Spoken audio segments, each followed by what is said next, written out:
मंगलम भगवान विष्णु मंगलम गुरुध्वजा मंगलम पुंडरीकाक्ष मंगलाय तनोहरि वक्रतुंड महाकाय कोटि सूर्य संप्रभा निर्विघ्न कुर्मदेव सर्वकार्येषु सर्वदा सर्वमंगल मांगल्ये शिवे सर्वार्थ साधिके त्र्यंबके गौरी नारायणी नमस्तुते। ओम नमो दिव्ये महादिव्ये शिवाय सतत नमः। ओम भूर्भुवः सवितुर्वरेण्यं भर्गो देवस्य धीमहि धियो यो नः प्रचोदयात्। या देवी सर्वभूतेषु शक्तिरूपेण संस्थिता नमस्तस्यै नमस्तस्यै नमस्तस्यै नमो नमः। माता जी की आरती की थाली सजाए जाए।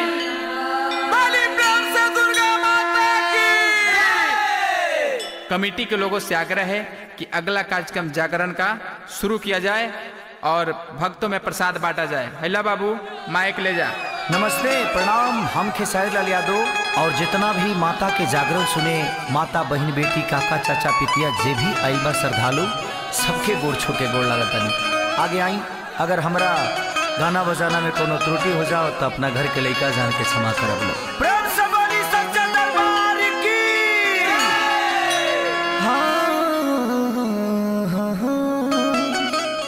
कि माँ के ज्योति से नूर मिलता है, सबके दिलों को सरूर मिलता है।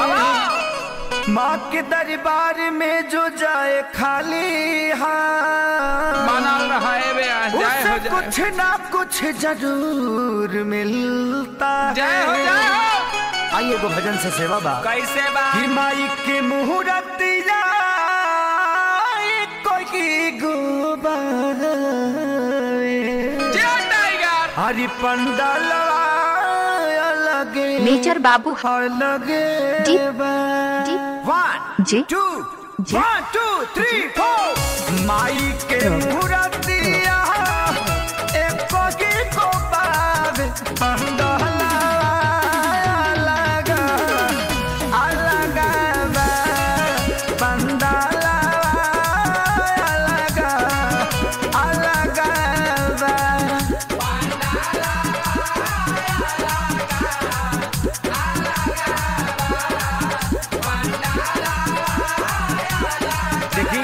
जितना लोग माई के दरबार में आएगा हम सबसे कहा कि तनी मीठा मीठा ताली बाजत रही तो सबके मन लागत रही।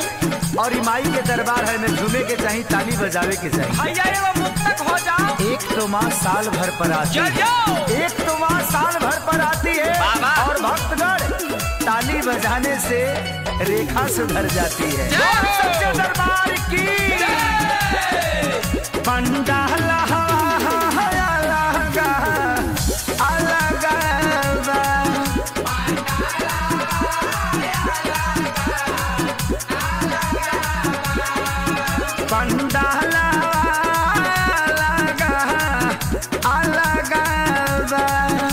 तनी रोक दिया भैया, रोक दिया। भाई बहुत लोग के तरफ से पुरस्कार आयल बा। पवन बाबा, सोनू बाबा, विकी बाबा, विवेक जी, पंकज लाल यादव और कुमार रमेश जी एंगल म्यूजिक के मालिक भी बहुत पुरस्कार दिले बने। माई से निवेदन बा कि यहाँ पे हमेशा अपन दया बरसावत रहे।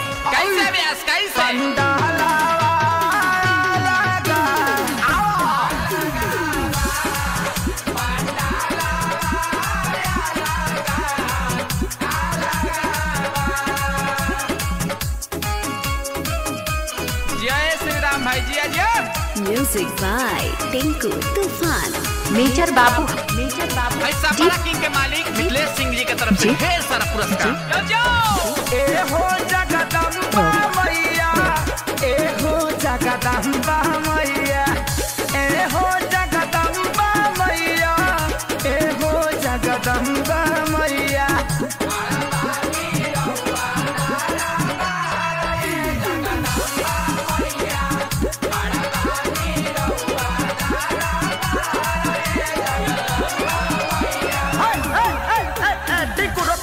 भाई देखा, ये भी कुर्सी फेंकता हम हाथ जोड़ के प्रार्थना करतनी कि रे कुर्सी मत फेंकी, ई माता के जागरण है। हाउ को गाना हम ना गा पाई, ऐसे थोड़ा सा बंधन बा। अरे आज माई के जागरण सुनली, फिर कब प्रोग्राम होई तो गईबे करीले हम। अब आई आई आई आई आई आई आई आई आई अब सुनी नया भाव। हाँ सुनावा है बया। अरे काहे नहीं खू आवत मैया लइका तोहर बोलाता।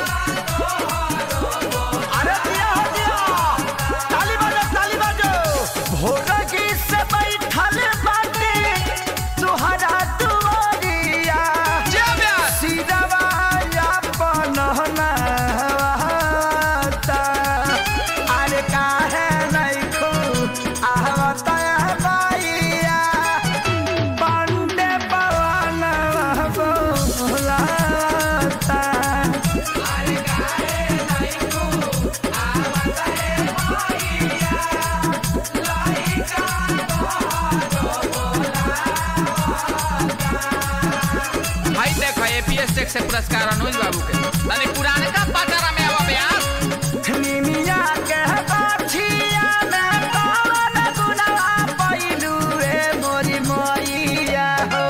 निमिया के बाछिया में कौन गुनाह पैलू रे मोरी मैया हो।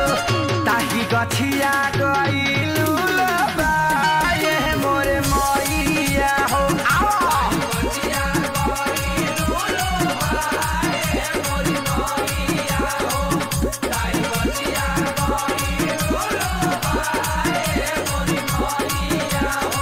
ये 2000 के खुदरा दे के 100 रुपया ले। अरे जाई ना महाराज, हम 20 बार अब नाव बोल दे 2000 खत्म। बाहर साउंड वाला भाई का बजाओ तहरा साउंड पर माई के कृपा बना रहो। आवा दिखावा ब्यास दिखावा। मेजर बाबू जी जी आज तोहरा से अपन का परिचय बताई। चल जाओ। हां हां आईनी दुआरिया ये देवी माई, तोहरा से अपन का परिचय बताई। पूजे के बा खाली पौआ हो। अरे नाम हमके सारी जदौआ ये मैया, घर हमें थाना डिगौआ हो।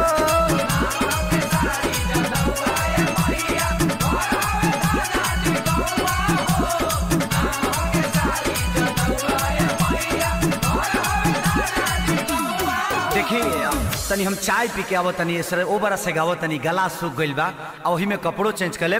रो लोगिन जाए मत। अरे माई के भजन हा, एगो जयकारा तो बोल दिलो। प्रेम से बोली सच्चे दरबार की।